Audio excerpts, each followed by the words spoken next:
मईशत में गिरावट, बजट में खसारे, कौमी कर्जों में रिकॉर्ड तोड़ इजाफा, नस्ल परस्ताना सोच की तक़वियत और प्रोटेक्शनिज़म के मुतालबात ऐसे अवामिल हैं जो 2016 में सदर ट्रंप के बरसरे इक़्तिदार आने का बाइस बने थे,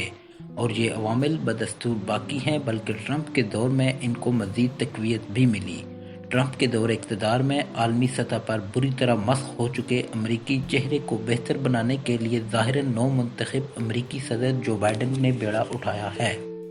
ताहम इस हवाले से बहुत ज़्यादा शकूक व शुबहात का इजहार किया जा रहा है। इस वीडियो में हम आपको बताएंगे कि अमरीकी सदर की तब्दीली से अमेरिका की खारजा पॉलिसी में क्या तब्दीली आने जा रही है और इससे दुनिया के मुख्तलिफ ममालिक पर क्या असरात पड़ेंगे। लेकिन इससे कबल आपसे दरख्वास्त है कि अगर आपने अभी तक हमारा चैनल सब्सक्राइब नहीं किया तो बराए करम NN उर्दू का यूट्यूब चैनल सब्सक्राइब कर दें।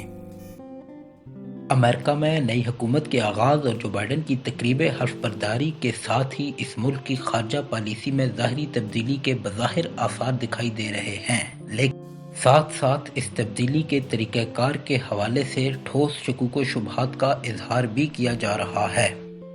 यहाँ एक सवाल ये भी है कि क्या जो बाइडन इंतज़ामिया ईरान के साथ होने वाले एटमी मुआहदे और वेनेज़ुएला और शुमाली कोरिया के बारे में वाशिंगटन की पॉलिसी समेत खारजा पॉलिसी के बुनियादी एजेंडे और बैनुल-अक़वामी मामलात के बारे में वाशिंगटन की सोच तब्दील कर सकेगी, या क्या जो बाइडन इंतज़ामिया ऐसा करने की ताकत रखती है।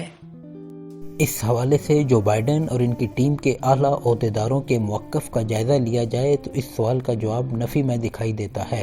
अक्सर मुबस्सिरीन का ख्याल है कि अमरीकी खारजा पॉलिसी के ज़्यादातर मामलात साबित और एक स्ट्रेटजी के तहत हैं और इनमें ज़्यादा तब्दीली नहीं की जा सकती है। लिहाजा खारजा पॉलिसी के हवाले से अमरीकी सदूर के दरमियान सिर्फ तरीक़ाकार का फ़र्क ही दिखाई देता है। मिसाल के तौर पर ईरान के साथ एटमी मुआहदे के हवाले से बाइडन इंतज़ामिया भी ट्रंप हुकूमत की तरह ईरान के ख़िलाफ़ एटमी पाबंदियों को शदीद तर करने और मुस्तक़बिल में किसी किस्म के मुज़ाकरात में ईरान के मिसाइल प्रोग्राम और इलाकाई किरदार को शामिल किए जाने की बात कर रही है।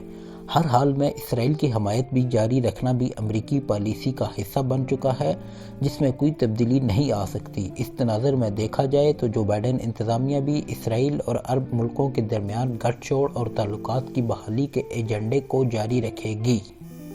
लिहाजा ये बात बैद दिखाई देती है कि सदर जो बाइडन अमरीकी आलमी ज़िम्मेदारियों और इत्तेहादियों की हमायत के हवाले से बहुत ज़्यादा तब्दीलियाँ लाने में कामयाब हो सकेंगे।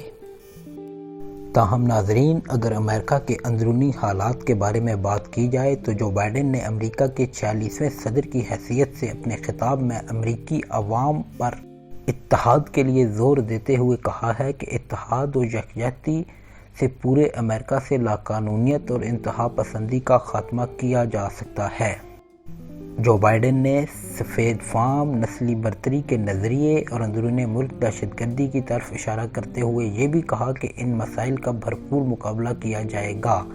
इन्होंने कोरोना वायरस के ख़िलाफ़ मुहिम से मुतल्लिक अपनी हुकूमत के मंसूबे का जिक्र करते हुए कहा है कि हमें मुत्तहिद कौम की हैसियत से इस वबाई बीमारी का डट कर मुकाबला करना होगा।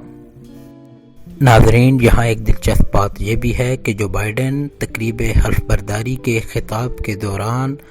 ट्रंप के हामियों की हमले को भी ना भूले। इन्होंने कहा कि मुश्तइल हजूम ये समझ रहा था कि अवाम के इरादे को तब्दील और जमहूरियत को मुतासर किया जा सकता है, मगर ऐसा नहीं हुआ और कभी ऐसा नहीं होगा। ताहम नाज़रीन, अब देखना यह है कि नौ मुंतखब अमरीकी सदर जो बाइडन की खारजा पॉलिसियाँ पूरी दुनिया की तरह पाकिस्तान के लिए कैसी साबित हो।